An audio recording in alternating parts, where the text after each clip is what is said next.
என் புதுக்கார பார்த்தா பொறாமையில அலறிடுவேன். நாங்க அந்த வண்டியை சேஸ் பண்ணி போயிட்டு இருக்கோம்.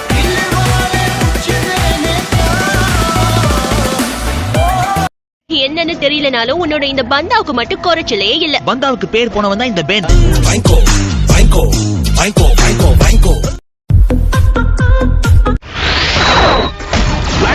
லேசர் ஆபரேஷன் பண்ண போறாங்க. இத தடுக்காம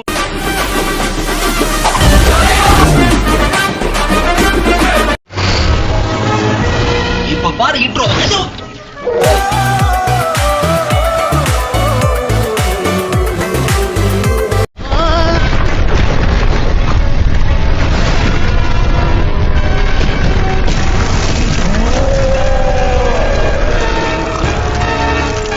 வேவேகா, இதுக்கு மேல நான் எது பண்ணாலும் வேஸ்ட், எப்படி பண்ணாலும் வேஸ்ட்.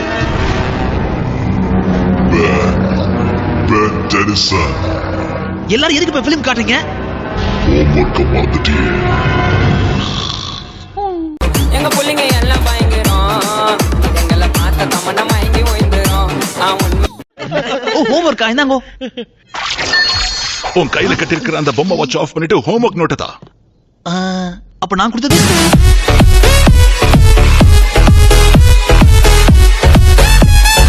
தெரிஞ்சிடும். நீ மான்ஸ்டர்ஸ் எல்லாம் இதுல கிரிக்கிட்டு இருக்க. இவங்கெல்லாம் மான்ஸ்டர்ஸ் இல்ல சார், ஏலியன் ஹீரோஸ்.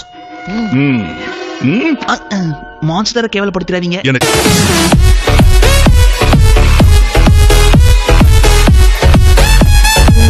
ஹிஸ்டரிங்கிறாங்க, ஜியோகிராஃபிங்கிறாங்க, மேத்ஸ்ன்றாங்க, பிசிக்ஸ்ன்றாங்க. ஒன்னும் புரியல. இது எப்படி கிளாஸ்ல சாரு பார்க்காம மனம் பாடாம சொல்றாரோ? நமக்கு இது 2 செகண்ட் பார்த்தாலே சொக்குது. Total confusion.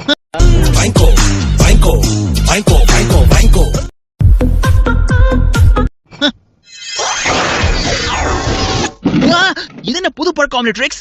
எப்போத்துல இருந்து நீ லேப்டாப்லாம் முழுசா முழுங்க ஆரம்பிச்ச? அறிவு பசி ஜாஸ்தி ஆயிடுச்சோ? என் நிலைமை தான் சரியில்லைன்னு நினைச்சேன், ஆனா உன் நிலைமை ரொம்ப மோசமா இருக்கு.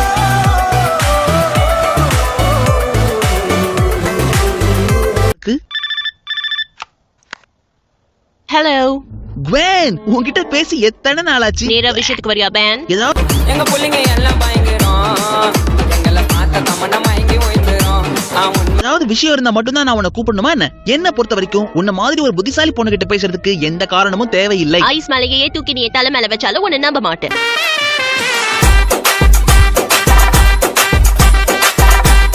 எதுவா இருந்தாலும் கஷ்டப்பட்டாதான் கத்துக்க முடியும். எல்லாமே தானா வந்து ஜன்னல்ல விடும்னு நினைக்காத. விழுது விழுது, நான் அப்புறம் கூப்பிடுறேன்.